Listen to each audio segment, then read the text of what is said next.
السلام علیکم ورحمۃ اللہ وبرکاتہ۔ الحمد للہ رب العالمین والصلاة والسلام علی رسولہ الکریم، اما بعد فاعوذ باللہ من الشیطان الرجیم، بسم اللہ الرحمن الرحیم۔ یا ایھا الذین آمنوا کتب علیکم الصیام کما کتب علی الذین من قبلکم لعلکم تتقون۔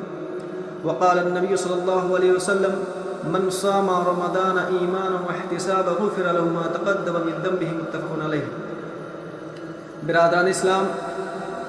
اس ماہ مبارک کے احکام میں سے ایک حکم یہ ہے کہ رمضان کے اختتام پر صدقۃ الفطر ادا کیا جائے،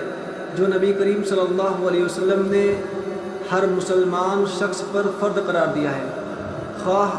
وہ معصوم بچہ ہو، بالغ ہو یا نابالغ ہو، جیسا کہ صحیح بخاری اور مسلم شریف کی حدیث میں حضرت ابن عمر رضی اللہ تعالیٰ عنہ بیان کرتے ہیں کہ رسول اللہ صلی اللہ علیہ وسلم نے فطرانہ فرض کیا، کھجور یا جو کا 1 صاع، غلام پر بھی اور آزاد پر بھی، مرد پر بھی اور عورت پر بھی، اور مسلمانوں میں سے ہر چھوٹے بڑے پر اس صدقۃ الفطر کو فرض قرار دیا، اور آپ صلی اللہ علیہ وسلم نے حکم دیا کہ صدقۃ الفطر جو ہے نماز عید کے لیے لوگوں کے جانے سے پہلے ادا کر دیا جائے۔ اس حدیث سے معلوم ہوا کہ رسول اکرم صلی اللہ علیہ وسلم نے فطرانہ فرض کیا، اور صدقۃ الفطر جو ہے وہ کھانے کی قسموں میں سے ایک قسم ہے، چاہے وہ چاول ہو یا گیہوں ہو یا جو ہو یا کسمس ہو، جس کا وزن اللہ کے رسول صلی اللہ علیہ وسلم نے فرمایا 1 صاع، یعنی کہ 2.5 کلو گرام ہوتا ہے۔ صدقۃ الفطر ہر انسان پر فرض ہے، اور کتنا صدقۃ الفطر دینا ہے اس کی مقدار 2.5 کلو بتلائی گئی ہے۔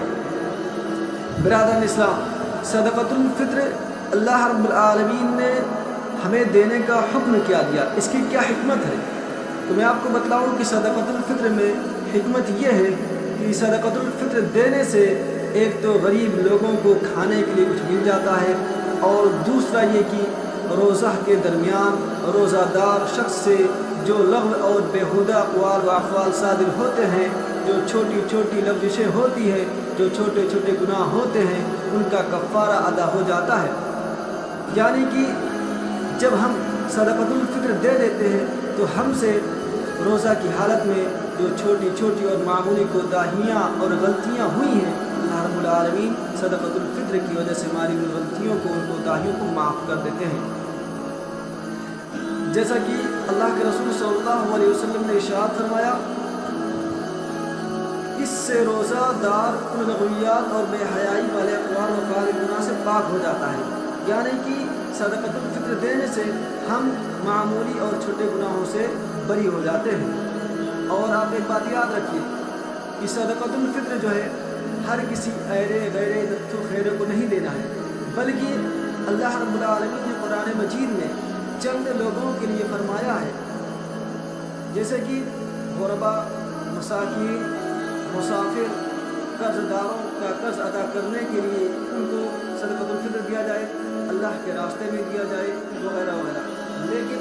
ایسے جیسے بھکاریوں کو نہیں دینا چاہیے، بلکہ صدقۃ الفطر جو اس کے اہل ہیں، جو لوگ صدقۃ الفطر کے حقدار ہیں، انہیں کو صدقۃ الفطر دیا جائے۔ آخر میں رب کریم سے دعا کرتے ہیں کہ اللہ تبارک و تعالیٰ ہم تمام صدقۃ الفطر ادا کرنے کی توفیق عطا فرمائے۔ اللہ رب العالمین تمام مسلمانوں کی چھوٹی بڑی تمام کوتاہیوں اور تمام غلطیوں کو معاف فرمائے۔ برادران اسلام، اسی طرح کی اور اسلامی تعلیمات کے لیے آپ ہمارے چینل کو سبسکرائب کریں اور کمنٹ میں بتائیں کہ آپ کو کون سی اسلامی تعلیم چاہیے۔ السلام علیکم ورحمۃ اللہ وبرکاتہ۔